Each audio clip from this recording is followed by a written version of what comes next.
Cable TV రంగంలో ఆహార నిశలు శ్రమిస్తున్న జర్నలిస్టులకు అక్రిడిటేషన్ కార్డులు మంజూరు చేయాలని రాష్ట్ర జిల్లా స్థాయి కమిటీలో ప్రాతినిధ్యం కల్పించాలని జర్నలిస్టుల నాయకులు గళమెత్తారు.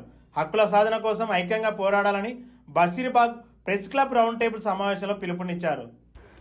ఈ సమావేశానికి media academy chairman Srinivas Reddy, JAC ముఖ్య సలహాదారు పాషం యాదగిరి ముఖ్య అతిథులుగా హాజరయ్యారు. ప్రస్తుతం డిజిటల్ మీడియా విస్తరిస్తున్న తరుణంలో కేబుల్ టీవీ జర్నలిస్టుల పాత్ర ఎంతో కీలకమైందని, అయినా వారికి తగిన గుర్తింపు, సంక్షేమ పథకాలు అందడం లేదని వక్తలు ఆవేదన వ్యక్తం చేశారు.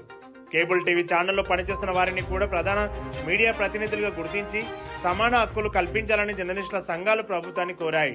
ఈ సమస్యను ప్రభుత్వం దృష్టికి తీసుకెళ్లి పరిష్కారానికి కృషి చేస్తామని అతిథులు హామీ ఇచ్చారు. మాత్రమే జీవో వచ్చిందని నేను అమలు చేయాలంటున్నారు. ఆ జీవో తయారు కావడానికి కూడా ముఖ్య కర్మ కర్త క్రియ మీరే కాబట్టి ఆ జీవోలో మార్పులు కూడా మీతోనే సాధ్యం సార్, మీరే చేయాలి.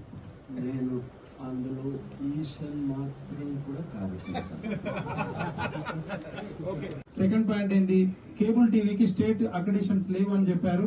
ఇప్పుడు స్టేట్ అక్రిడిషన్స్ 12 అక్రిడిషన్స్ కల్పించారు మనకు. అది సారు ఆధ్వర్యంలో జరిగిన 2 విషయాలు. ఇది కూడా మనందరికీ ప్రతి నియోజకవర్గంలో పనిచేస్తున్న జర్నలిస్టుకు అక్రిడిషన్ కార్డు రావాలి. అదే విధంగా